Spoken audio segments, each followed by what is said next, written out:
دین پہ چلے نہ کہ ذہن کے مطابق پورا پڑھنا اور جواب دلیل کے ساتھ دینا، گالی کے ساتھ نہیں۔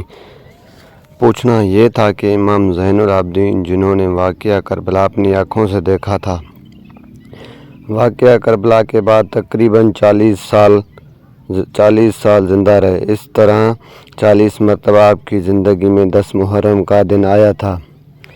امام زین العابدین جو امام حسین رضی اللہ عنہ کے بیٹے تھے، کیا آپ نے اپنی زندگی میں ایک بار بھی 10 محرم کو گھوڑا نکالا؟ کیا آپ نے اپنی زندگی میں ایک بار بھی 10 محرم کو ماتم کیا؟